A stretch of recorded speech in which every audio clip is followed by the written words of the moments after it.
All right. Well, welcome to the first episode of Escort Mission. Today's player character is Dakota Barker, who is a lecturer, researcher, developer, journalist, and consultant. Welcome to the show, Dakota. Thanks for having me. Feels good. I'm excited. Excellent. Are you up for your mission today? I should actually tell you what your objectives are. In fact, if I'm going to ask you that question. The objectives, there are two objectives to this escort mission. The first is to answer my questions, and the second is to keep me alive, what with it being an escort mission. Are you ready to accept those? One of those sounds easier than the other, but yeah, let's do it. Yeah, they will be very difficult questions. Where I say I'm not a very good cameraman here yet, so okay, good. We're following you now. Awesome. All right, so when we get in the plane, which is about to happen right now, just mark a point on the map and I'll jump out and try and follow you. In case anyone watching the show is not aware, I am very, very bad at this game. And so it will be quite a challenge for Dakota to keep me alive. And so we might just jump in, pun fully intended, with some questions here. So I mentioned that you are a lecturer, researcher and developer, as well as other things. Yes, and if we can start by talking about your newly released game, Rise. What is it? What's it about? What do you do? Yeah, so it's a vignette narrative game, which is kind of a wanky art term. Basically, it's sort of a one-act play looking at a character dealing with chronic health conditions, specifically chronic fatigue syndrome. I hope you jumped out of the plane. I did. I'm trying to get a camera on you, but I don't know how to look around. This is a hard game, man. Yeah. So yeah, Rise is a short. It's probably about 15-20 minutes max game, and you sort of go through a morning routine, getting ready to face the day, and there's a series of challenges and other little aspects that help to sort of convey what the challenges are of living with chronic health conditions. Okay, so what kind of challenges are we talking about? So it's based on a piece called The Spoon Theory by a woman who has lupus. Her name is Christine Miserandino. And yeah, it basically, she talks about some sort of innocuous things that suddenly become very difficult when you have a chronic health condition, like putting on a shirt that has buttons and even opening your eyes to start the day. And so I incorporated those sorts of challenges into Rise in the form of QuickTime events, and I know they're sort of not very highly appreciated in lots of games, but I think I've done it in a interesting way that sort of captures the essence. How do you handle the QuickTime events then to make them capture the essence of chronic health conditions? They are incredibly difficult. They use the controller in really weird, wacky combinations that force you to move your hands around and do stuff you wouldn't normally do when using a controller. So yeah, that's sort of by getting the player to sort of re-examine their relationship with the controller, I hope to have them also re-evaluate their relationship with their own body. Okay, so what kind of can you give us an example of one particular challenge that my favorite one is the last challenge where you have to hold down... Spoilers ahead, people, spoilers. Sorry. Hold down all of the buttons on a standard controller, as well as rotating both thumbsticks. Okay. Counter, what's the term? Like, in opposition to each other. Oh, I see, right, yeah. So the left analog stick is rotated clockwise, while the right analog stick is rotated counterclockwise, and it's just really difficult because you don't quite have enough fingers. Yeah, this is while holding. What did you say? 3 buttons? 5 buttons? All of them. All the buttons. Okay, good. 8 buttons total. The bumpers, the triggers, and all of the A, X, B, Y face buttons. So yeah, it's a bit of a challenge. Okay, cool. And so how does this sort of convey chronic health conditions and living with chronic health conditions? What is it, just the difficulty of that, and sort of pain? Like it's it hurts to do these sorts of challenges for a protracted period of time. Okay. Yep. It's obviously nowhere near the same level of pain or of difficulty, but it's Sure. just the closest I could figure out how to convey with the things that I had available. So I think I did an okay job. Yeah. But yeah, Speaking, it's just speaking of okay jobs, I've got a gun, by the way. It's all cool. going Would you quite well like here. have this shotgun? I've got like the revolver. It's great. Oh, Yeah, no, fine. take the shotgun. Fine. Just in Just wondering case. how bad I should be at this game. Just probably my normal level of bad is bad enough. Yeah, so I'll take the shotgun. don't put it on. Yeah. We want to try and survive for a little bit. Excellent. So Rise has just been released, yes? Yes. And we'll chuck a link on this video so that people can go and check it out if they want. Yeah, what are the it's platform free if you requirements? want. You can play, pay, donate if you wish. Half of all donations are going to a charity that specializes in treating and supporting sufferers of chronic fatigue syndrome. Awesome. So that, yeah, I thought that was a nice thing to do. You know, I'm not looking to profit off stories of other people suffering, so Fair enough. Fair enough. Cool. Alrighty. And so, sorry, is it a Windows only game? Is it no, what- Windows what and kind Mac. of platform? Awesome. But you have to be playing on a computer of some kind because you need the controller. You can't play without Okay. Yep. controller. Sure. Cool. I had a few people ask me, you know, if they could play it with the mouse and keyboard, and it's not built that way. You can play with a PlayStation branded controller. That's fine. But the inputs will all be for Microsoft Xbox controllers. I just not quite up on the sort of dynamic display yet. I'm very new to this whole programming thing. Fair enough. Fair enough. That's fine. I think that's one of the nice things about some of the sort of modern game devs tool is that they are accessible to people with stories to tell, even who don't Yeah. have some of the development skills. I know you've got a lot of them, but you know, there's always blind spots that we have. Yeah, there's a holographic site there if you don't have one. Great. I thought I had a red dot, but that's fine. Oh, there we go. No, I thought my right mouse button wasn't working, which is a problem I sometimes have with this mouse. Just to throw in a bit of extra difficulty level there. Yeah, I know the feeling. So you made me think we were going to jump that fence. I jumped the fence like a fool. Well, there are other buildings to loot. Oh, of course. Gotta check Right. everything first. That's right. We're playing a game. A We're vector. playing a game. Yeah. I'm just picking up all the bandages. I have not picked up any, so if I go down, Yes. you have to heal me. Oh, I've even got a first aid kit. All things are good here. Oh, I Does do anyone have. Yeah, I do have some meds. Everything's fine. Okay, I don't need 9mm ammo. Okay, awesome. So that's right. We're running an interview here. I should continue doing that. So tell me a bit about some of your other work that you do. Your consulting work. I understand that you consult to game developers. Yeah. So through my doctoral research, obviously focusing on chronic health conditions, I have sort of gained a wide array of knowledge in the area, and it's a particular interest of mine, making sure that representation is as good as it can be. And so I've sort of been offering to consult on games for other devs to make sure that they're not, accidentally making mistakes or creating any negative representation. Okay, and there particular areas of representation that you're looking to?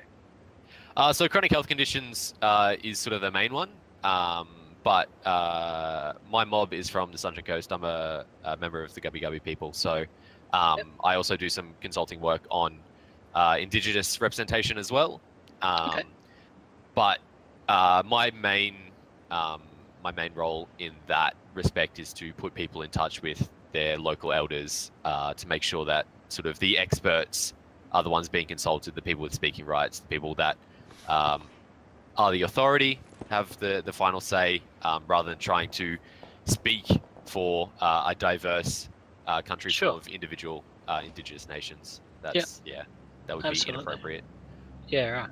And so how does the process work? Like, is this something that you would only do for larger companies? Is it something that, small indie devs can kind of get you on board and help for? I've done work with small indie devs before. it's something that everyone I think should have an interest in sort of being aware of, regardless of the project they're working on. Yep. But yeah, I'm not sort of not beholden to working for big companies, because oftentimes they can source their own in-house experts and that sort of thing. Yeah. Although sometimes they don't. Yeah, sometimes they don't. But yeah, I think in general that's improving. But yeah, I just thought it would be good to sort of share the knowledge that I've gained, rather than having it sit there just being pumped into academia, which is not as accessible to the general populace as well as developers as well. Yep, sure. Yeah, on that, you're a writer of academic articles and also of mainstream journalism articles. What do you find is the most rewarding area to write into as far as communicating your ideas about? It's tough. I feel like my skills lie in between both of them. I don't sort of particularly excel at one or the other. I find academia often convoluted, and that's frustrating. I want something easier to consume, whereas the mainstream games journalism stuff is very sort of news focused and requires knowing a lot of people. And as a young Australian, you don't have that many opportunities to network with people, in Europe and the US. Yep. So it is a little bit tougher there. Is that a problem across all of the fields that you're in, that the isolation of Australia, or is it easier in academia? Is it harder? What's the? I do think it's a problem. The benefits of academia is that there is funding that allows you to get to conferences and meet people, but it is very expensive still. Yep.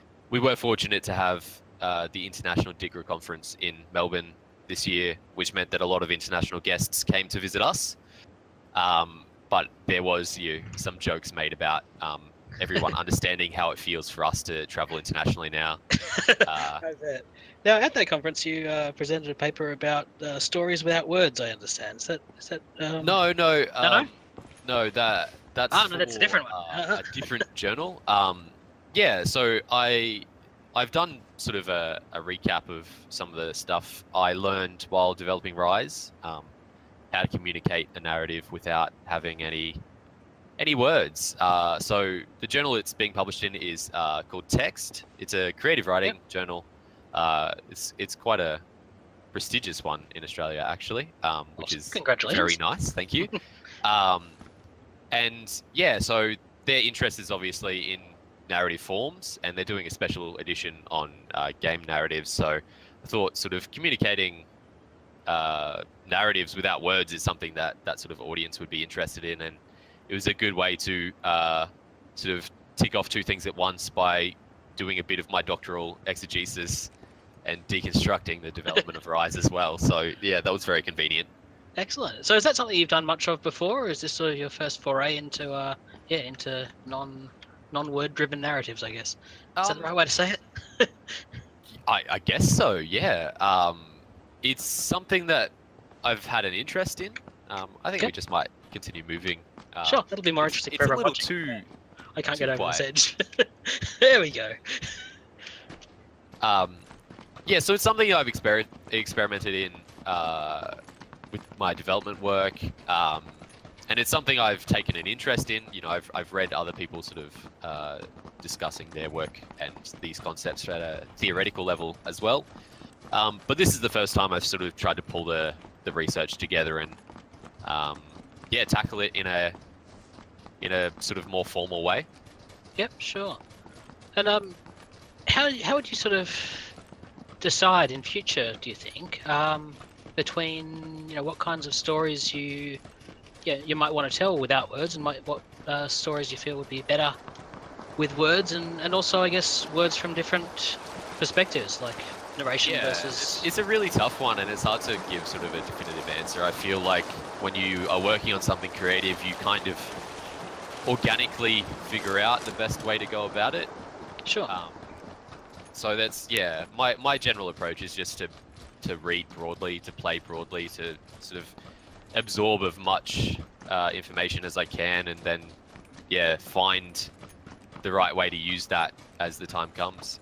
Yep. So with chronic health conditions, you've also made a game called 365 that is only words, really, isn't it? It's Yeah. a Twine game, I believe. Twine? Or... Yeah. Yeah. So how was that different process between working on a game with no words and working on a game with nothing but words? It's quite strange to have such like contrasting experiences with the two of the games that I'm working on for my doctorate. Mhm. I believe this place has been looted. Just keep your eyes open. Excellent. I'm always alert. Using lots of words Like a cat. is difficult because sort of there's a lot more scrutiny on the words that you're using. When you're telling someone's story, in the case of 365, it's my own, so I don't sort of have to worry about defending myself. I can probably cut myself some slack, but conveying that experience in a way that other people will care about requires using words that they will understand, that they can sort of relate to, but also that is honest and sort of captures that experience in a way that conveys not just how it is, but how it feels to have a chronic health condition. Sure, yeah. And are you speaking to people through your games mainly who haven't experienced these things, or are you trying to also connect with people who have had these experiences and talk to them about it? Bit of both. I try to pick a narrow target audience when I start, so that I know who the primary audience is. In the case of Rise, the audience is definitely people who don't have a chronic health condition, particularly because Rise is deliberately difficult and would be quite hard for a number of people with chronic health conditions to actually play. Sure.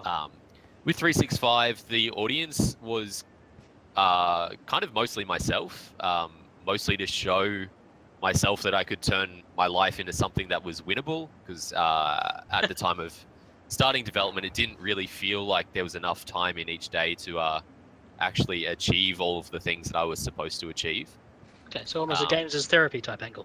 Yeah, but it also can benefit people with and people without chronic health conditions. I received some lovely Twitter messages from people saying that they were inspired after playing 365 to continue working on their own games about their personal experiences. So I thought that was, yeah, like a really lovely sort of unintended but very much appreciated sort of response. Yep. Yeah, if I only sort of help one person to make their game, then that might only help one other person make their game, and we suddenly have this chain reaction where everybody's making their own personal stories heard, and that sort of is very therapeutic and also helps people understand what the experience is like. Excellent. Yeah, that's fantastic. And so you mentioned these are two of the games that are going into your DCA. Is there other ones planned? Yeah, so I'm also making an RPG called the Denouement, which is basically about... That's a fancy French word right there. Yeah, it describes sort of the period post climax in a narrative. Okay. And so the game is about sort of following some heroes after the final battle, as they deal with the after effects of sort of putting themselves on the line to save the world. Okay, so it's like what happens after the happily ever after. Well, yeah, it's sort of, I guess, looking at what that happily ever after actually contains, it's a little more grey than just everyone smiled and skipped off into the sunset. Yep, sure. We have a vehicle approaching to the west. They don't look like they're stopping. They really don't. I think they want that drop. That's fine. They can have it. Yeah, so I wanted to sort of... I did hear brakes just now. Contact out west. Okay, this might be over soon. Was there anything you wanted to say about that point before we... No, it was an interesting... and it's not done yet. I'm still working on it, so it's not quite ready to... And that's a kill. Oh. Yeah, it's really interesting. These guys. Yeah. Oh, nice. Oh. That's a kill for you. Jeez, that's really not meant to happen, but you know. I feel Something off-brand that right now. is a nice little experiment and something that I felt has been lacking. A lot of RPGs have hit that top, that climactic point and then stop. Ooh, crawl into cover, please. Yeah, okay. And Oh. I find it, you know, really disrespectful and dishonest, I guess, to not look at how people sort of deal with life after something like that. Sure. Sorry, Do you just have any meds? I'm first aid kitting as we speak. Cool. And I think we Yeah. try to continue to these buildings just to our northwest. That will be that way. Yes, yes, okay. Oh, that's really... Oh dear, oh dear. Oh Oh, dear. and there's people here as well. Okay, I'm sorry to tell you this, Dakota, but you have failed in your mission. Thank you very much for joining us today. Thank you. And that's it, I guess. All right, exits the lobby. 20th isn't too bad. That's 20th is great.